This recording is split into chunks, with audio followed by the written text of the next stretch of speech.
Hi అందరూ ఎలా ఉన్నారు? రీసెంట్‌గా మా ఇంట్లో మ్యారేజ్ జరిగింది కదా! ఈ రోజుకి 1 మంత్ అయిపోయింది. అప్పుడే 1 మంతా అనిపిస్తుంది. సో, ఎలా జరిగింది అని మొత్తం ఒక చిన్న వీడియోలో మొత్తం పెట్టేస్తాను. నాకైతే టైం కుదరలేదు పెట్టడం. అన్నీ ఫస్ట్ నుంచి లాస్ట్ వరకు ప్రతిదీ పెద్ద కోడలిని కాబట్టి అన్నీ దగ్గరుండి చూశాను. నాకైతే చాలా హ్యాపీ అనిపించింది. మా మ్యారేజ్‌లో కూడా నేను అంత దగ్గరుండి చూసుకోలేదు. అండ్ వీళ్ళకి టైం కూడా లేదు. మా మ్యారేజ్ అప్పుడైతే అసలు టైం లేదు. మాది లాక్డౌన్లో జరిగిందనమాట. అసలు 5 డేస్లో ఫిక్స్ అయిపోయి చాలా త్వరగా అయిపోయింది. వీళ్ళకి కూడా అలానే టైమే లేదు. 15 డేస్లో మ్యాచ్ ఫిక్స్ అయిపోయింది, ఎంగేజ్మెంట్ అయిపోయింది, పెళ్ళి కూడా అయిపోయింది. ఇంకా ఆగితే 3 మంత్స్ ఆగాలన్నారని చెప్పి సో ఓకే అనుకొని చేసేసుకున్నారు. మ్యారేజ్ అయితే చాలా బాగా జరిగింది. ప్రతి ఈవెంట్ టైం లేకపోయినా కానీ చాలా బాగా ప్లాన్ చేసుకున్నాము.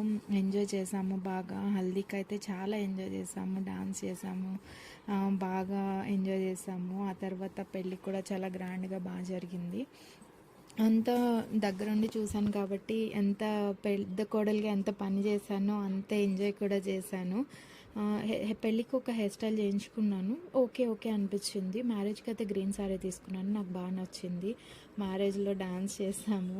నాకైతే అస్సలు అలవాటు లేదు. ఇంకా వీళ్ళందరూ ఫోర్స్ చేసి చేయాలి చేయాలి అన్నారని ఏదో 2-3 స్టెప్స్ వేసాము అంతే. మ్యారేజ్ ఇలా జరిగిన తర్వాత లాస్ట్లో అయితే అప్పగింతలు పెట్టారు. అమ్మో, అది చూస్తున్నప్పుడు అయితే అందరి కళ్ళల్లో నీళ్లు తిరిగేశాయి. ఎవరి లైఫ్లో అయినా కానీ ఇది ఒక ఎమోషనల్ మూమెంట్ కదా, ప్రతి అమ్మాయికి తప్పదు. ఆ టైంలో అయితే అందరూ ఏడుస్తుంటే నేనైతే చూడలేకపోయాను.